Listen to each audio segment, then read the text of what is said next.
It's Friday, time for another edition of Feel Good Friday, where we try to find meaning in everyday events in life, usually in the last week. It's very interesting, the serendipitous nature of life, if you will. Last night I went to bed and I think, I don't know what I'm going to talk about. I have this story in mind, I have that story in mind. But when I woke up, I usually scroll through Mr. Google, and I'm notorious for looking at these things. Well, 7 signs that you might be a narcissist or whatever. And this morning I woke up to this concept of things that the baby boomers do that the further generations don't. So that gave me an idea of combining my two stories.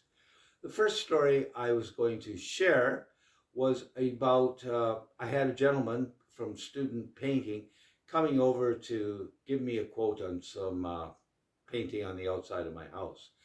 The conversation came up about matching paint, and I said, I have some empty cans of paint downstairs. Maybe that's a match.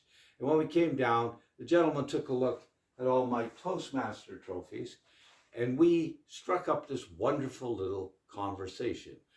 And it reminded me, well, I was going to talk about that from the concept of it's okay to be proud of yourself. It's okay to display some of these things, not right in front of everyone's face. I remember when I showed my mother all these trophies, she said, well, it just gathers dust. Well, thanks for the motivation, Mom. But we engaged in a really good conversation. He was a member of Toastmasters.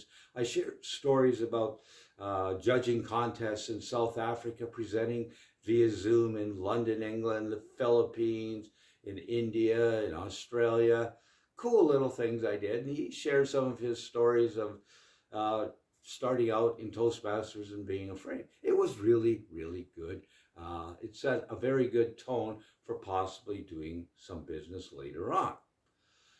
Then I thought about this other theme that I was going to talk about was Sunday night. Went to Jubilations Dinner Theater. Jubilations Dinner Theater is, obviously a dinner theater, but the people are in character and they come out and they serve you. And during break times and all that stuff, they come out and they engage with a certain amount of people. And the first guy that came was, the theme was the Big Bang Theory.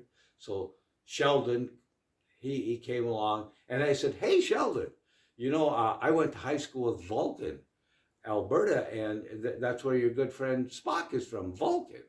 And we had a great little chit chat. These guys are quite knowledgeable and more than willing to share their story. But I did notice that the vast majority of people, these people would come out there and try and engage it, and they get diddly squat. But because other people noticed it, I think we had 4 groups of different people come by. There's a guy by the name of Yvonne Dusk, who happened to be a millionaire who was buying out a comic book store. We had a great little conversation with 2 other people, and they were playing kazoos, and we had all sorts of engagement. And apparently, like I said, the concept of striking up conversations to strangers is a baby boomer thing. And you know what? My lesson to you is, and what I want to school you on is, don't make that be a baby boomer thing. Because when you go and get schooled by somebody else, you learn something else. And isn't that wonderful? So go out, engage conversation, and have a feel good Friday.